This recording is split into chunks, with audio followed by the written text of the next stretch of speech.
Hi, welcome to Growth Marketing Chat. Today I am here with Alex Gira. Alex is the co-founder and CEO of Hopeful. Hopeful offers a SaaS platform for nonprofits to tell more compelling stories and generate more funds. Alex, thank you so much for being with me today.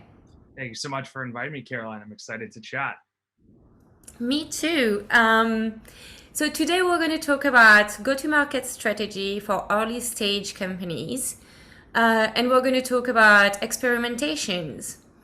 So my first question for you is, granted, a lot of early stage companies are going to be limited in resources, whether it's personnel or funding, right?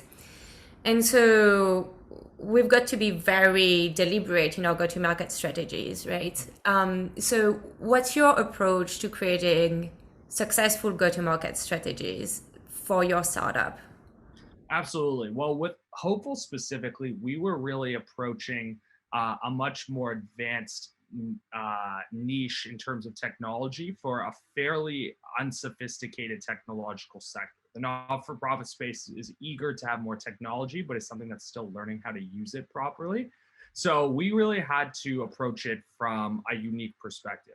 So we really wanted to, instead of creating a go-to-market strategy from the front end and then actually developing it in the market, we went in the opposite direction. So we spent our first year almost in stealth, just having product market fit conversations with over 150 nonprofits in the US and Canada, and essentially included a go to market strategy line of questioning with our specific product market fit questions that we had. So we spent a lot more time on the front end identifying what is it that's specifically going to be needed in our potential product for our customers, but how would they be most actively engaged with it and how would they find it most easily.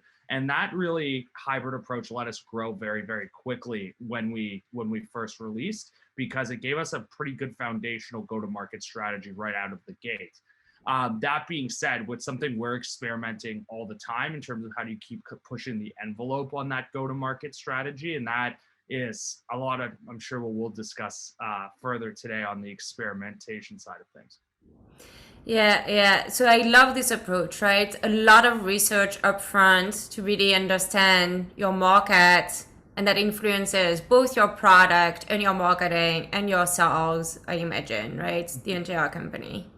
Exactly. So it's really having to just do the work, having a lot of those conversations and doing as much as humanly possible. So that's kind of that's always what I'm going to be an advocate of, in regardless of what sector a founder may be in. But for us in particular, is a much more important strategy to go with, essentially, because we were going completely blind into a sector that hadn't really seen AI grow at a significant rate yet and was just at the start of using it for social media. So we had to really blaze the trail on that research for other founders in the future too.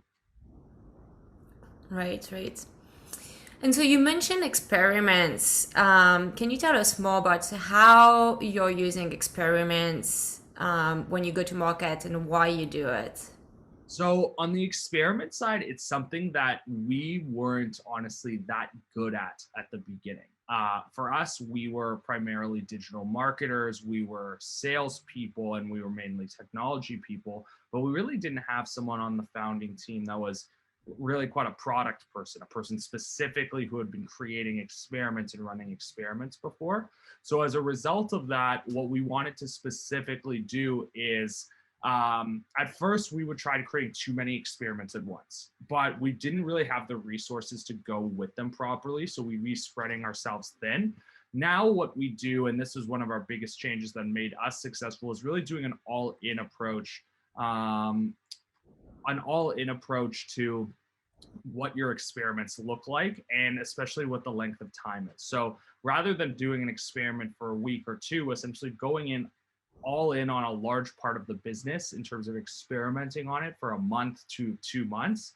Now, that's something, since we're still a fairly young company, we've only done several of those, but we found that lets you be much more focused as a team in terms of exactly where everyone needs to work, what resources are needed for them, the ability to plan ahead. So as a result of that, we've been much more successful that way, and it's something that I don't see mentioned very often in this in the whole founder space in general, in the entrepreneurial space, is being able to do those long-term experiments.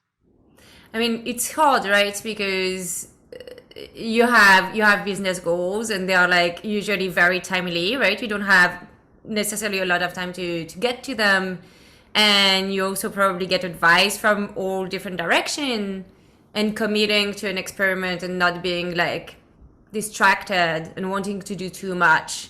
It requires a lot of focus, right?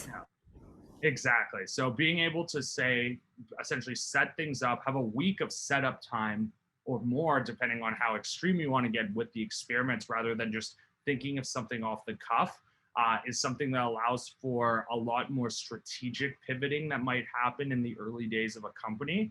But that's not to say precluding small experiments at all. We still do very, very small experiments, but these are very micro things that can be done by one or two people on the team without large investment from the rest of the team, because the more people that are involved in a micro experiment rather than a larger one, the bigger chance that you're going to start introducing variables that you might not recognize, and that's really going to cause issues all up and down the organization.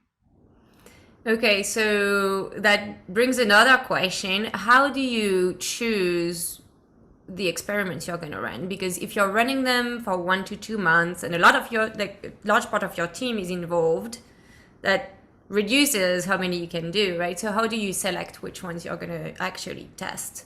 Well, it's as the one you it's how you would choose experiments generally, right? You look at the problems and then you look at what the solutions are. For us, we essentially tried to bundle together problems and experiments as much as possible. So what are the existing problems within our pricing strategy? What are the existing problems within our go-to-market as it stands today? Get as many of those issues as possible, put them in a Google Doc, discuss with the team. So then you start developing themes of what your problems are. And then when you have those kind of thematic views of, or for example, your pricing might be too low, but we're having trouble getting reliable data on how to raise it, just as an example. That's something that I've seen happen before with other companies quite commonly. Then you could essentially say, okay, so the theme is your low pricing.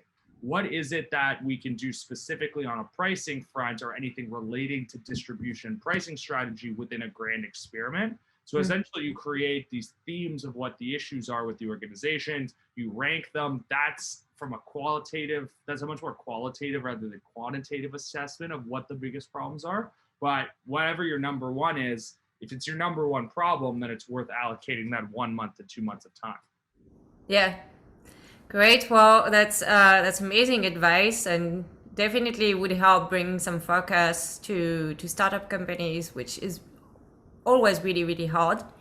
So yeah, thank you so much for sharing, Alex. It was great. Absolutely. Thank you so much for having me, Caroline.